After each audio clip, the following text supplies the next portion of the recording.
More reaction to Cliff's threatened Ring of Fire pull-up. The Founders Museum struggles to elect new leadership. And Pamela Wallen weighs in on the Senate expenses allegations.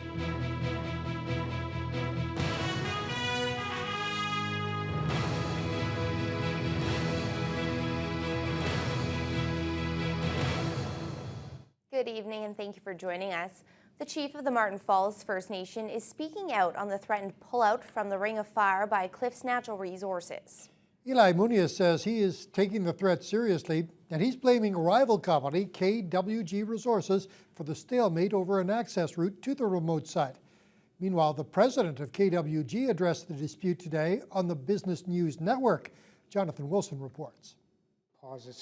Martin Falls Chief Eli Muniz says he's worried that Cliffs may indeed pull out of the Ring of Fire if their stock prices continue to drop and its access road is not supported. The Ontario Lands Commissioner recently rejected Cliffs' application for an easement to build a 300-kilometre road on mining claims staked by KWG Resources. KWG wants to build a railway along that route. Muniz says his community naturally prefers a road and says KWG never consulted with them during their claim staking. And if you're asking me if I blame them, in a way I do, because they installed that state corridor without our approval to begin with. You know, if they had worked with us, in the beginning, we might not be in this position where we are now. KWG Vice President Mo Levine disputes that, saying the former chief of Martin Falls, Harry Baxter, helped KWG stake the claims in 2009. Meanwhile, KWG President Frank Smink was a guest on Canada's Business News Network to address the dispute between his company and Cliffs. He says staking claims in remote territory is like a race, with some companies winning and some losing. Are you being kind of a dog in the manger here, or are you just blocking Cliffs? Well, I don't think so. I mean, we staked it some years ago now with Cliffs' approval. We explained, this is frontier country, and mining in Canada is very much look after yourself. If you find it, it's yours, finders keepers. Is the logical thing here Cliffs just buys you out? Well, they can. Anybody can do that. I mean, our shares trade on the market every day. So the buying and selling of KWG is an event that happens minute by minute, second by second. Cliffs Environmental Affairs Director Jason Augenis says having Cliffs buy out KWG is not an option because there are other companies with claims along the same corridor which could see similar intervention by the Lands Commissioner. Jonathan Wilson, TBT News. The issue of homelessness and alcohol abuse in Thunder Bay isn't just something that affects local shelters. It's a growing problem that involves city police each and every day. Frontline officers routinely ticket people who are caught drinking on public property with the intent to help that person. But many of those ticketed simply don't have any money and are left with thousands of dollars worth of unpaid fines. In part one of a two-part series, Courtney Rutherford takes an up-close look at the problem. It's a daily occurrence here in Thunder Bay. Police officers pack up their cruisers and begin what's typically a 10-hour day. Todd Petrula is just one of several officers who's forced to hand out tickets to people who are intoxicated on public property. And that situation only continues to get worse. In 2012, 6,393 of those tickets were issued, many of them given to the homeless. Trying to collect those tickets from people that are, in some cases, the sickest amongst us. Patty Hyde, is the executive director of the Thunder Bay Shelter House. She says the tickets are mailed to them because these people name the shelter house as their place of residence. Hyde has boxes filled with hundreds upon hundreds of tickets.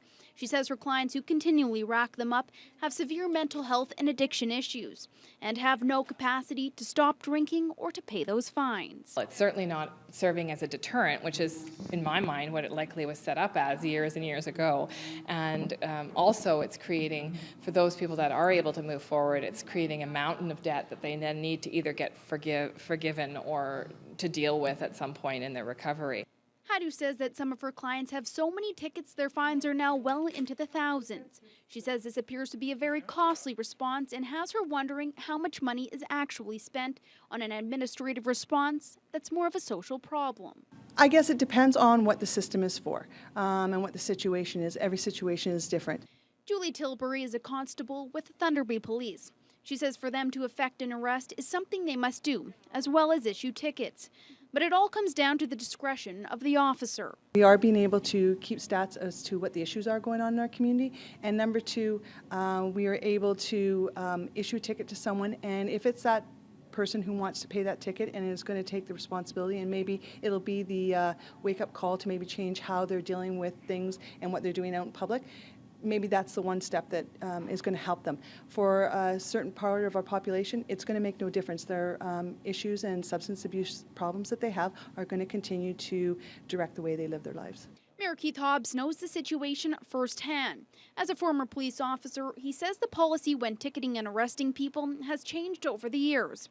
He says in the case of people who are down and out, they've looked at a variety of solutions, but says it's out of the city's hands when it comes to making changes. I think the answer would probably lie with the Police Services Board and the Chief of Police, and put some discretionary, things into place so that people that are down and out, that are visitors, frequent visitors, don't get ticketed maybe.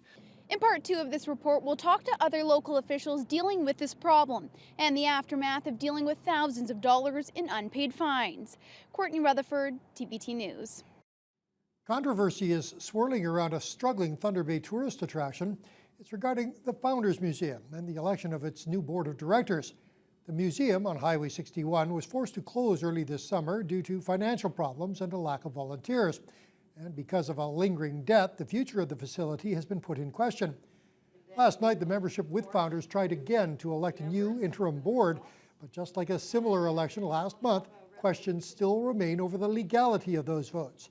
The issues began on September 30th when an 8-member board was elected. However, a prior meeting had determined the number of board members should be cut to 5. So last night, they tried again. This time, members elected a new 5-person board. But now today, at least one member is once again crying foul. She says the people who ran Tuesday's election meeting weren't legally authorized to do so. Because of the squabbling, an emergency 3rd meeting has now been called for tomorrow morning for elected board members only in an effort to clear up the whole mess. A local cheesemaker says he's not too worried about Canada's new trade agreements with the European Union. Prime Minister Stephen Harper announced in Brussels last week that more tariff-free cheese will be imported into our country. The owner of the Thunder Oak Cheese Farm says they're pretty sure their customers will stay loyal. Cheryl Holmes has more. Walter Shep owns the Thunder Oak Cheese Farm on Boundary Drive off Highway 61. He says he doesn't think Canada's new trade agreement with the European Union will have too much of an impact on his cheese sales. I don't think that's, bringing twice as much in is really going to be much of a competition. We find the local people have really supported us, and I don't think that's going to change just because they're going to bring in more cheeses. The CETA agreement, signed by Prime Minister Stephen Harper, would, in principle, more than double the amount of tariff-free imports of cheese into Canada from each of the 28 European Union countries.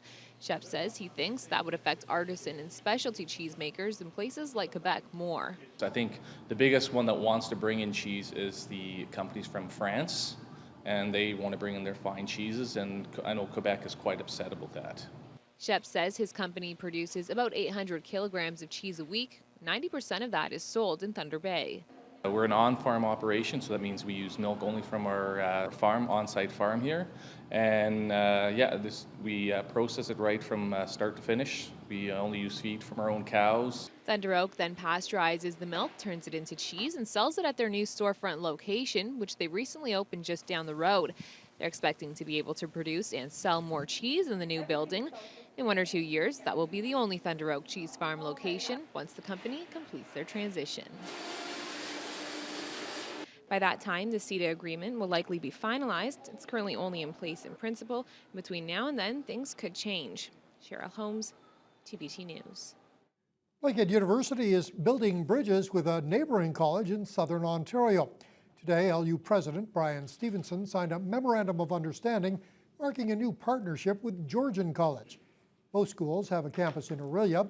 Lakehead and Georgian will work together to recruit international students and also to develop new Aboriginal programs and improve distance communication. Students, meanwhile, will be able to transfer credits more easily between the two institutions.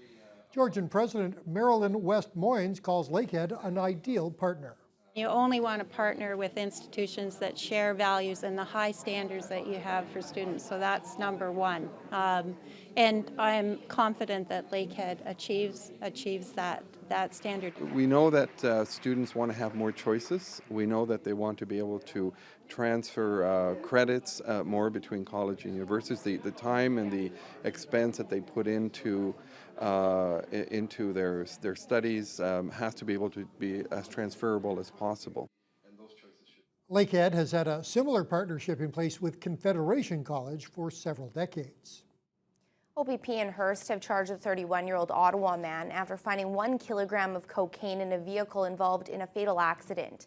It happened early yesterday morning when the car he was driving collided head-on with a pickup truck west of Hearst.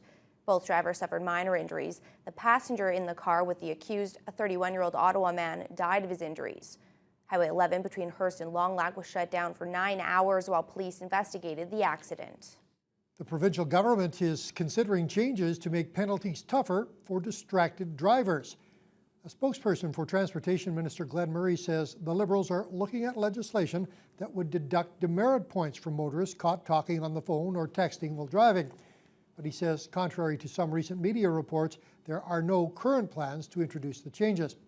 Ontario brought in a law banning drivers from using handheld devices in 2009, but the current penalty for those caught in the act is a $155 fine. Students at Hammersholt High School received a sobering message today about preventing injuries by using smart thinking. Sean Fowler, a double amputee, was the guest speaker at the school. He told his story about a time when he and a couple friends decided to cross between moving train cars. However, the moment his foot slipped, his life changed forever.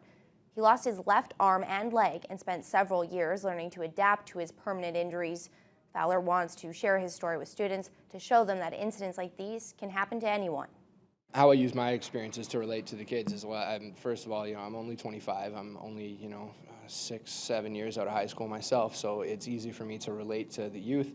And it just makes it a lot more real and all-encompassing when they have someone here and, in the flesh and blood telling them that these simple decisions that they think don't make a big difference can really affect them somewhere down the road. No Regrets is part of National Teen Driver Safety Week that runs until Friday. Ontario's young adults are at the highest risk of developing a gambling problem. And to help address that issue, officials from Know the Score have spent the week touring Confederation College and Lakehead University, raising awareness about problem gambling. Students at Lakehead filled out a quiz today of 5 quick questions for a chance to win a scholarship, an iPad, and learn about the 4 categories associated with problem gambling. Those include gambling in a casino, sports betting, online gambling, and poker. Know the Score reps say people aged 18 to 24 are at the highest risk of developing gambling problems, and 50% of people in that age group live on college or university campuses. All of our quiz questions and answers focus on the same 4 key messages of the program, which are the risks associated with gambling if you choose to do so, myths such as people thinking they have a greater chance of winning than they actually do, signs to see if maybe yourself or someone you know does have a gambling problem, and then help. So ways you can go and get some help or some advice if you need to deal with the problem. Some of the signs of a gambling addiction are skipping class or work to gamble, borrowing money to support the problem, lying about the money or time spent gambling, and thinking it's more important than time being spent with family and friends. Anyone with concerns about themselves or someone they know can log on to the Know the Score website or call the Problem Gambling Hotline. The city's Respect campaign is reaching out to the youth. Leadership Thunder Bay, the city, and other groups launched a video slogan contest this past spring. Today, the slogan and the winners of the contest were announced. The official slogan for the Youth Respect campaign is "Show some respect, be the change." Leadership Thunder Bay had a hard time deciding what school produced the best video, so both Hammersholt and Dennis Franklin Cromartie High School were each presented with an award and a check for $1,125. Leadership Thunder Bay's Ashley Quarles says they wanted to encourage youth to embrace the value of respect and lead by example. Having it come from them, we thought was really important. The message is from them, so it means that much more, has more impact as a result of the fact that we're not just telling them they should respect, but their peers are. Everybody kind of knows, you know, treat everybody the way you want to be treated, but there still are some exceptions where people are just going to go out of their way to ruin somebody's day. Like, I mean, especially social media, like it's terrible. The videos, along with posters, will be used to promote the new campaign.